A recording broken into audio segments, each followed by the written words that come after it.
Hi, this is parent coach Kate, your parenting solutions coach. All right, so I want to deconstruct something from a parenting expert here. And this is along the lines of gentle parenting. It is gentle parenting. And I loved all of that. Oh, I did. I really did. In fact, this is something I would have laminated for my husband of blessed memory. And I would have said, you need to read this in order for us to continue to stay together. Okay. All right. Now, so we're going to start. I'm going to just go read exactly what this expert says. And I don't need to say who she is. No need to. So, so a parent asks, what is the difference between limits and consequences? So they ask Dr. So-and-so, how do you set loving limits when you do not give consequences? For example, my son's bouncing a soccer ball inside the house. I give him a choice.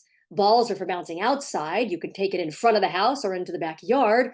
The choice is yours. And sometimes it works. Sometimes he ignores me. It continues to bounce the ball. And then I repeat again and he doesn't listen. Should I take the ball away? I mean, he did not listen and there should be a consequence, no? Doctor says, well, let's say we see behavior, bouncing a soccer ball in the house. That's against our family rules. We set a limit. In this case, by giving our child a choice of two alternate acceptable options. He ignores us. We repeat, he ignores us. Well, naturally, we're frustrated. We feel an intense need to teach our child a lesson. Shouldn't there be a consequence? Well, yes. Clearly, we need to take that ball away to uphold our family rule about where balls can be used. But that isn't a consequence, as parents usually use the term, unless we also punish him for disobeying. Is this a sufficient response without punishment? Well, yes. The expert says your child still learns a lesson. In fact, you can resist the urge for punishment. He'll want to make amends, really. Now, here's the thing. I don't advocate punishment. You know, leadership, being authoritative is what's always first, okay? If you need a consequence, then you need one. So, but here's the first thing about what this expert says. He'll want to make amends, really. Okay, now, you got an 8-year-old kid. First of all, most adults don't want to make amends. So this already is where this goes south. Because the assumption is he's gonna, what is he gonna do? Turn around at 8 years old and say, you know, Mom, I understand. I'm really sorry that the ball bouncing really okay. By the way, it doesn't mean that kids can't be remorseful, and they should be. But this is the beginning of this direction to a parent of what to do when your child is bouncing a ball in the house. So let's keep going. So she says, let's take this one step at a time. Number one, your son is bouncing the ball in the house, which he knows is against the family rules. You're worried about walls getting scuffed. Well, you may be a parent that's not, you may not be worried about a ball being scuffed. You may be bothered that your son is bouncing a ball in the house simply because that's a rule that you don't bounce it in the house. That's also a reason you can be bothered, not unhinged, but so there's all this sort of writing. You're worried. The parent never said, I'm worried about the walls being scuffed, so this is what's so interesting. All right, it's interesting to me. I hope it's interesting to you. So now she goes on to say, you're doing daily, if you're doing daily preventative maintenance, connecting with warmth and empathy, spending one-on-one time, your child will always be more cooperative. I want to ask you something. Have you been doing this, and is it working for you? And are you doing daily preventative maintenance? So this implies that if you're connecting with warmth and empathy, that you're doing something preventative, like preventing your child from misbehaving. Kids misbehave, period. You can be as warm and empathic, and you know that, right? You're connecting, hands are not for hitting, sweetie, and then boom, out of nowhere. Because that's children. All right. So if you're, remember now this is what the stress, this is what I felt like, wow, I must be doing something wrong. So here it is, not about the kid bouncing the ball in the house, but you, Mom, if you're doing that daily preventative maintenance and you're connecting with warmth and empathy, spending one-on-one time, your child will always be more cooperative. So you can usually just set a clear, kind limit, usually. What happens when that doesn't work? All right. So the expert says, Michael, ball bouncing is for outside. Thank you. And hold the door open and he'll comply. Okay. All right. It's a pretty good sales job. And by the way, you can do that. That's kind of a leadership, if you will. That's what I teach parents, leadership, being authoritative.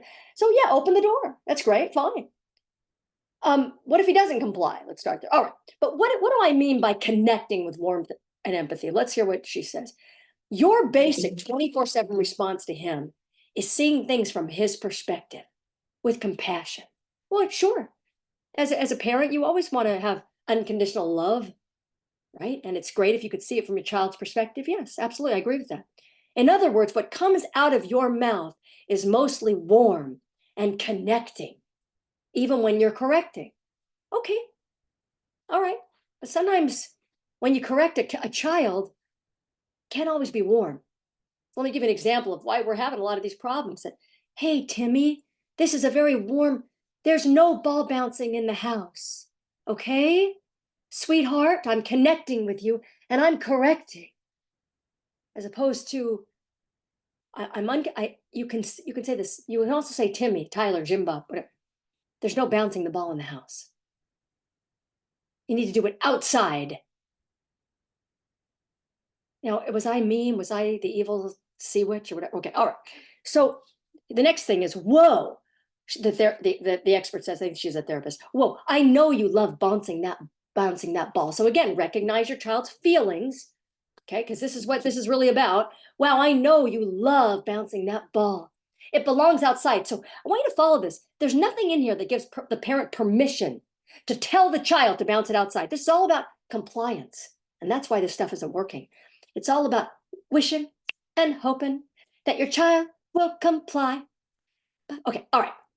And I did this stuff. I loved it until you're getting whacked in the face by your 4-year-old, and then your marriage is completely, things are not good. Because that warmth and connection really should be going to your spouse first, right? Okay, but that's a whole other thing.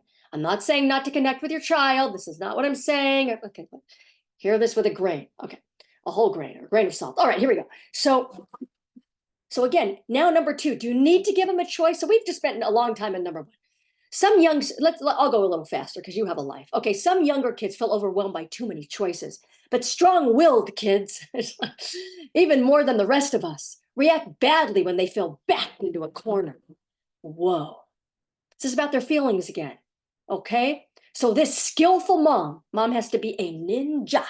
The skillful mom is giving her child the choice of where to bounce the ball. She could also offer the choice of finding a different activity because you don't have a lot going on in your house, do you? You're busy, you're doing sales, you're cooking a dinner, you might have a baby, but now put that brain to work here, frontal cortex. Okay, so you're gonna, so she could also offer Michael, you have a choice. You can bounce the ball outside or you can find another activity. He ignores you. You do. It's infuriating, right? The expert says, maybe he's not being defiant. Maybe he's not. He's just really focused on his ball skills and he doesn't even hear you, right? This is all about theoretical. Maybe, okay. Or maybe you haven't been connecting with him lately.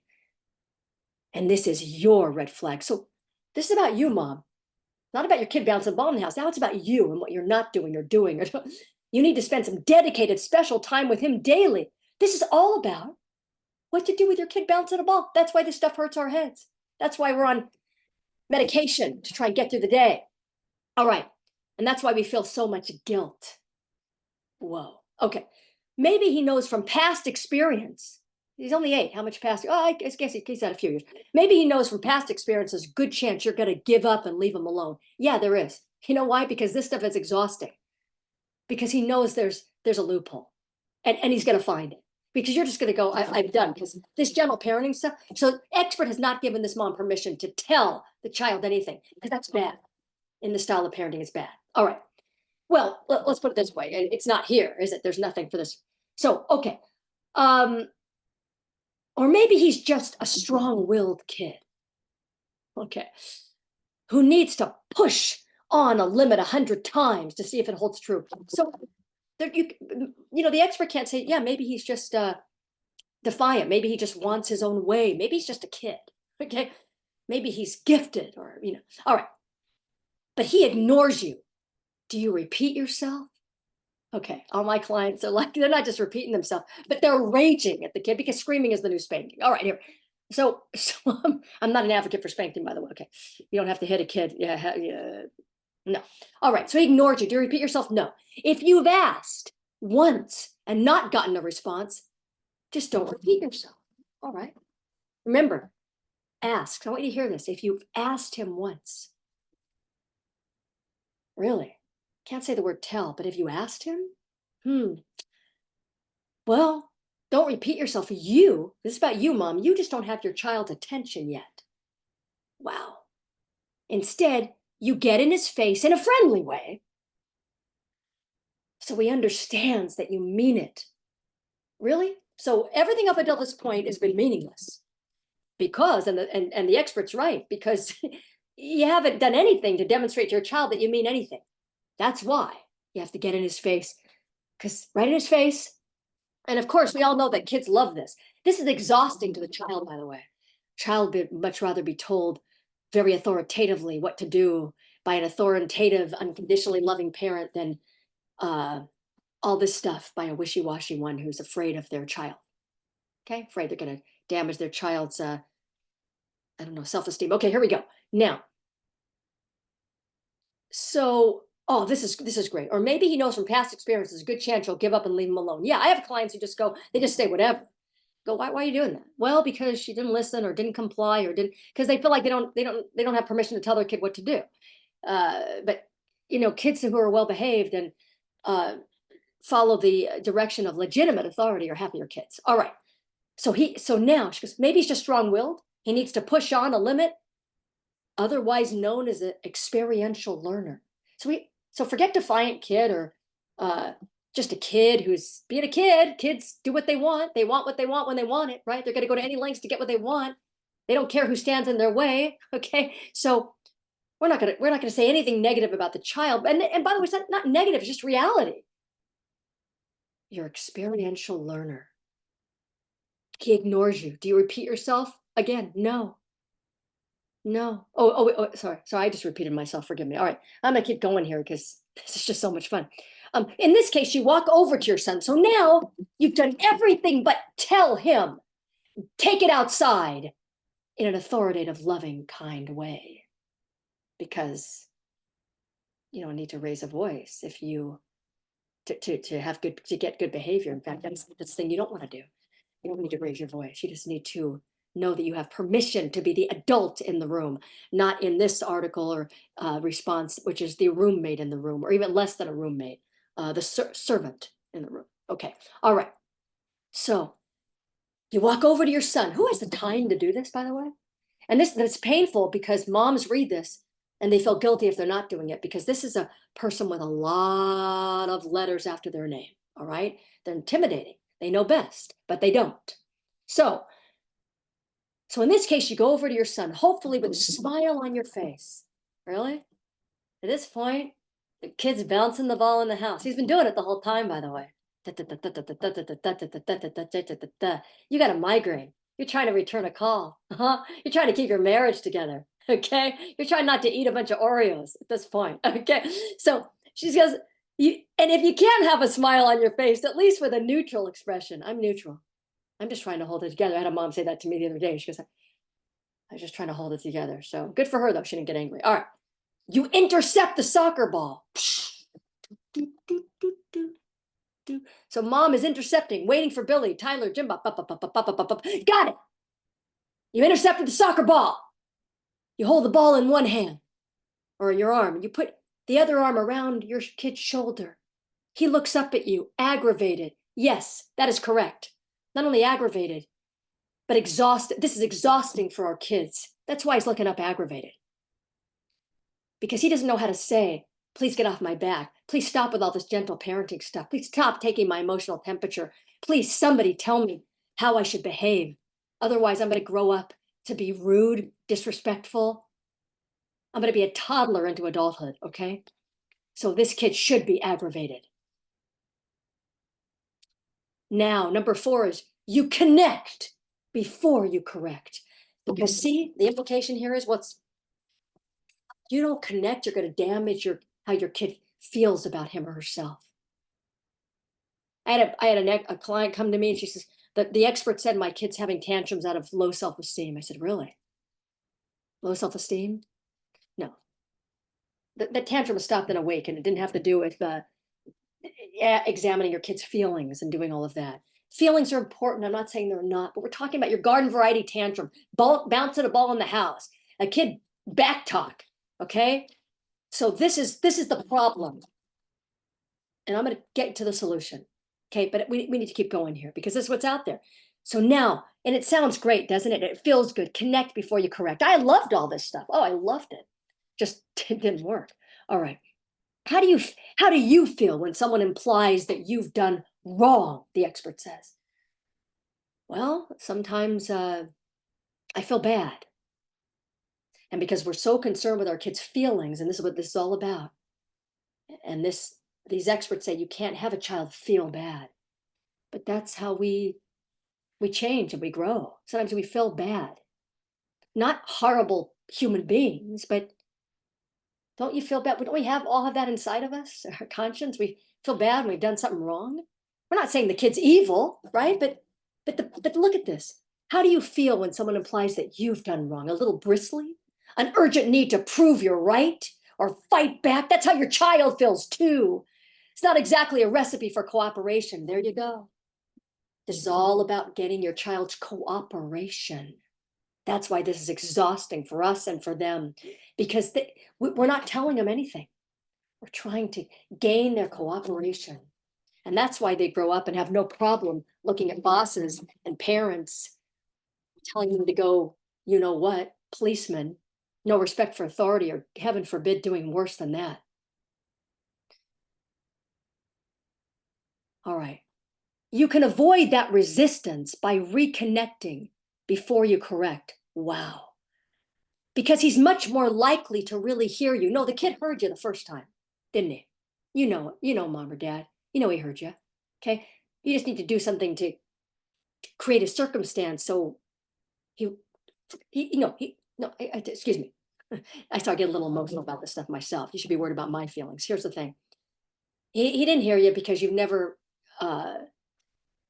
established your authority. So he's not interested in hearing you, and he has no reason to listen to you.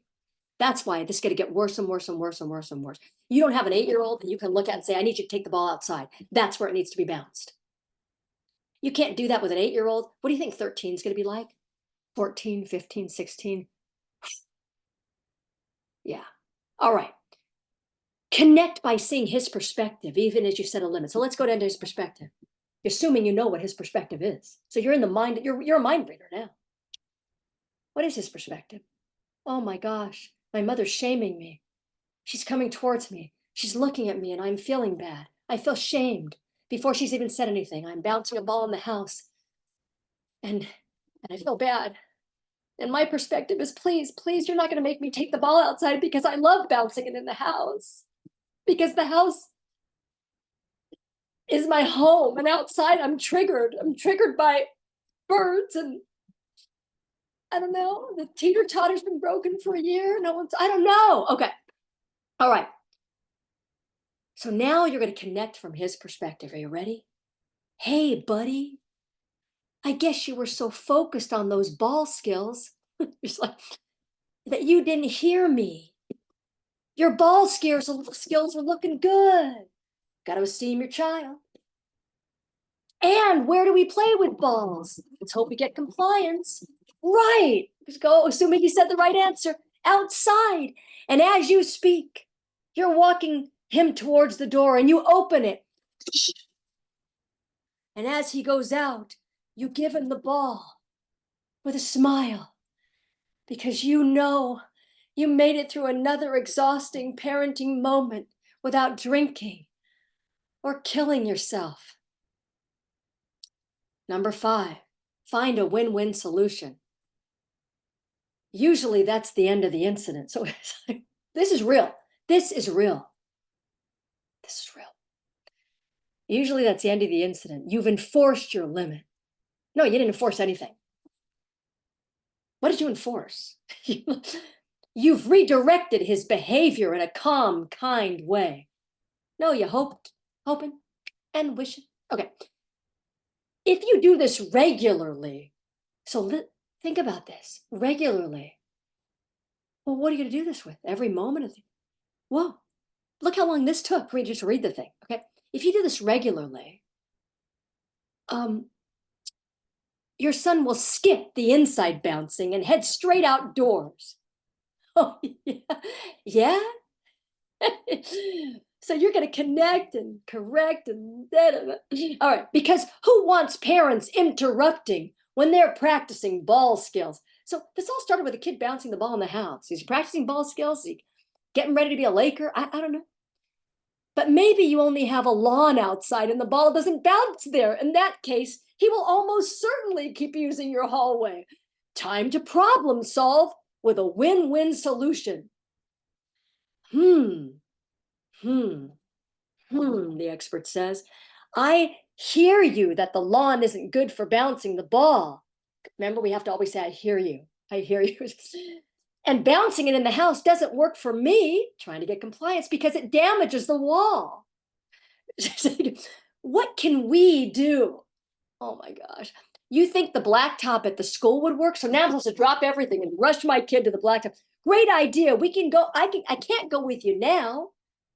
But if you help me chop these veggies, oh my gosh, we can go over for half an hour before dinner. Let's work together. If this resonates with you and you've been doing this, I'm going to tell you it's only going to get worse. In fact, it's not even going to get worse before it's going to get better. It's not going to get better at all. Notice that your child has to delay gratification.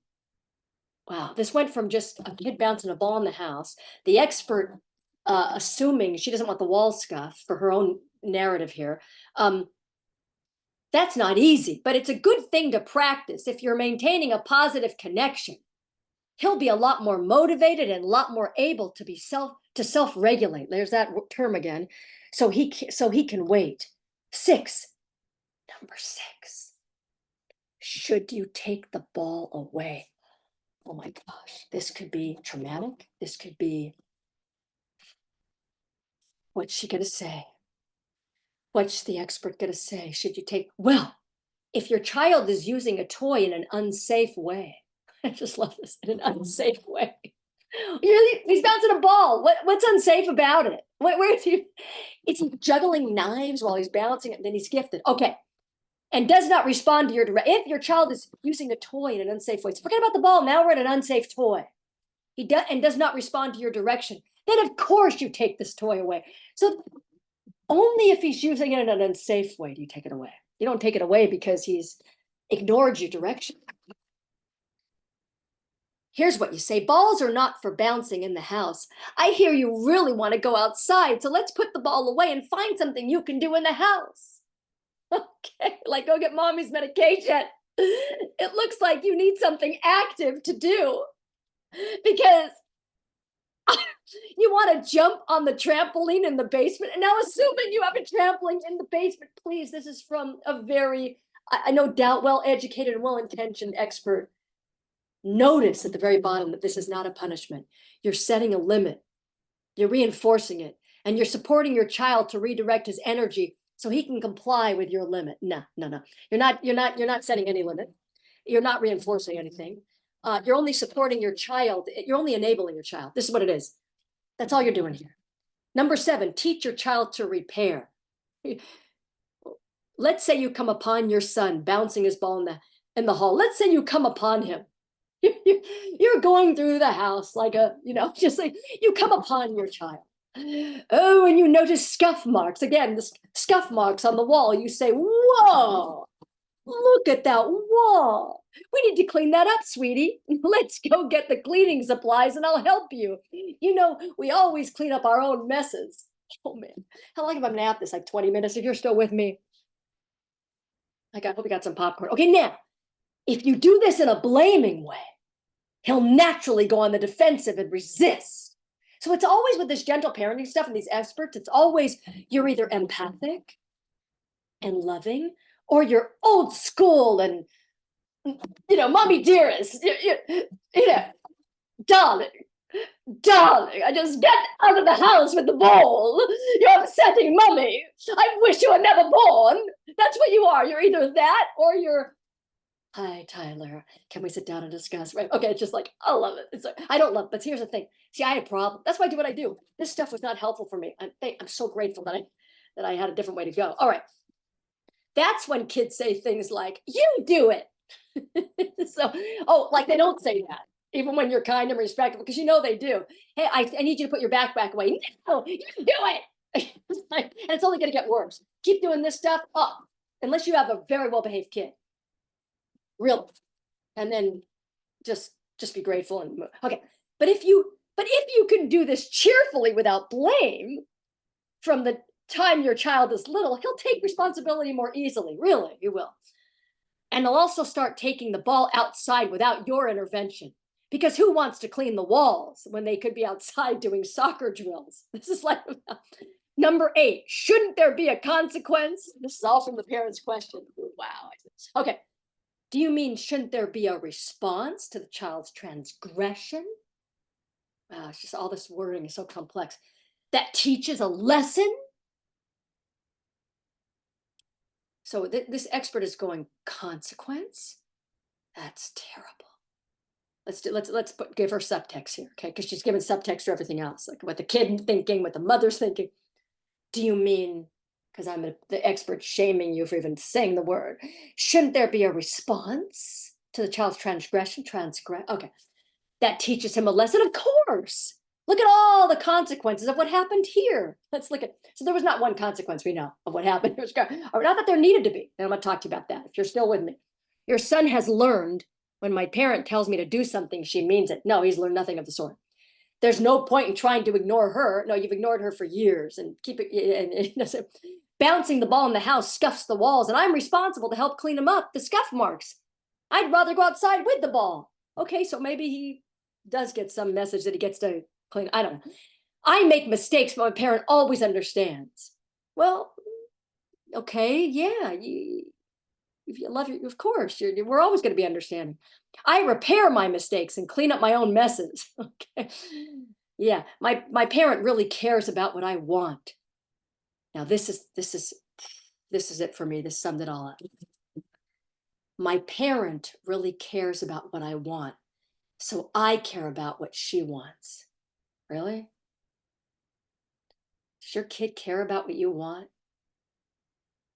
No. Maybe much later, when your kid grows up, you're going to care if you've done a good job about what you want. Your kid only cares about what they want. And this expert does not understand that. She doesn't understand the nature of kids. If I don't like what my parents tell me to do, she listens and tries to help me find a good solution for both of us. Yes, well, no, actually, it's not a good solution. It's a terrible solution. It's called enabling. I'm good at finding solutions, the child says. Yeah, well, no, you're going to be good at loopholes. And if I use a toy unsafely, I have to find another activity. Wow, this is all about bouncing a ball. Wow. I don't always get what I want, but I get something better. Yes, that's right. I get a permissive parent who's going to only get more permissive as I beat her down. I get a parent who understands. Yeah, I get a parent who understands really nothing about my nature. And I have a parent who understands my feelings, but they don't really know how to parent me or be an adult in the room.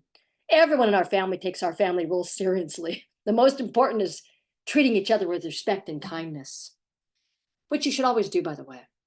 By contrast, if you had punished him, which is what parents usually mean by consequences. Shame on you, mother. Write me another check for $250 so we can go over next week how not to be the adult in the room. What would he have learned? And then she goes down to what he would have learned. Okay, well, my son has a game soon. All right, got to bring him all his candy bars. All right, okay, so what would he have learned? If you gave him a consequence, so hear this, if you gave him a consequence, this is what he would have learned. My parent never understands. She's always yelling and punishing me. Again, the implication being that you always give a consequence from a hysterical place. Why should I do what she wants? When I bounce the ball in the house, she takes it away. She punishes me.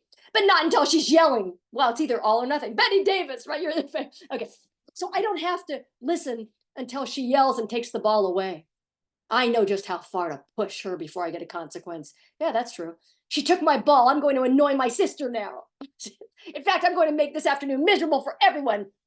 In other words, I'm going to run the show, which she's already doing. Yeah. And when mom's not here, I'm going to bounce the ball in the house as much as I want. That's right. He's going to do that because you have not made him respect you. Right? And when she's not there, if I'll bounce the ball in the house as much as I want. No, I don't know who made those scuff marks. I'm going to be good at lying.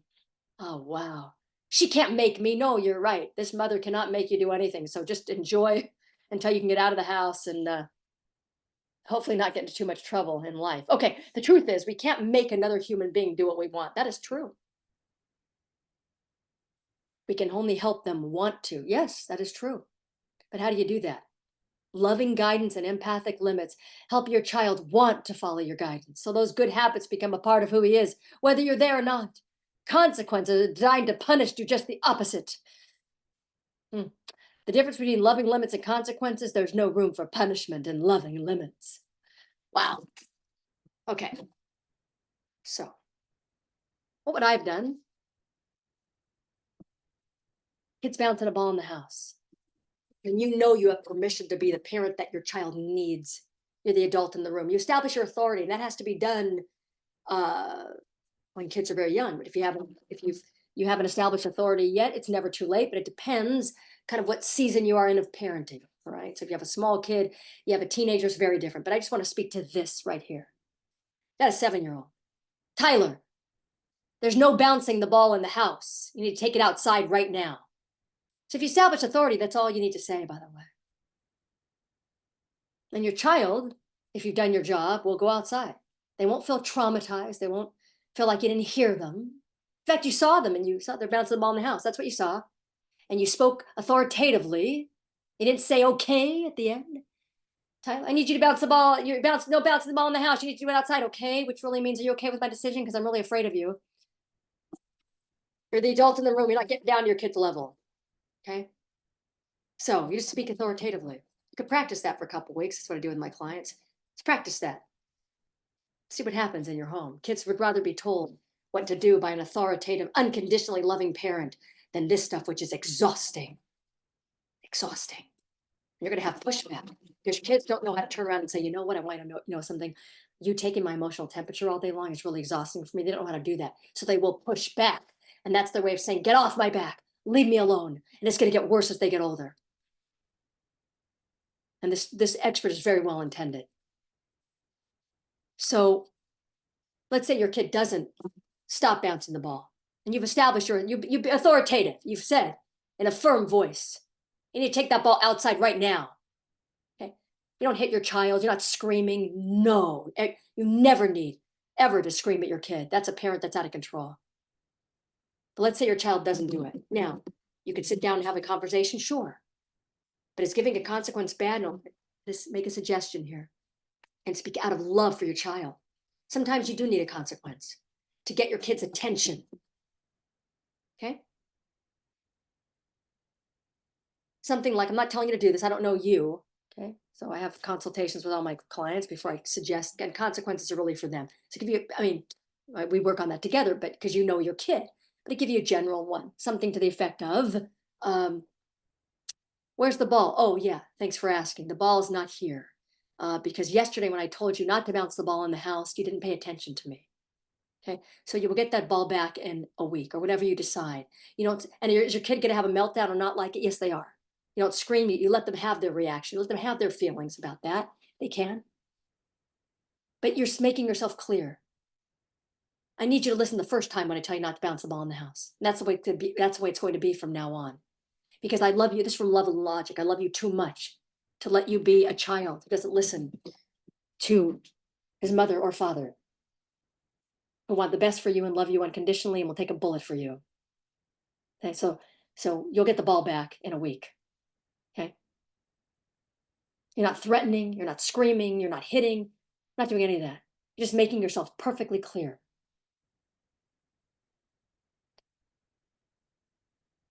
That's very simple. And usually the most simple thing is the right answer. And this stuff is complex and we know it's not the right answer because it's not working.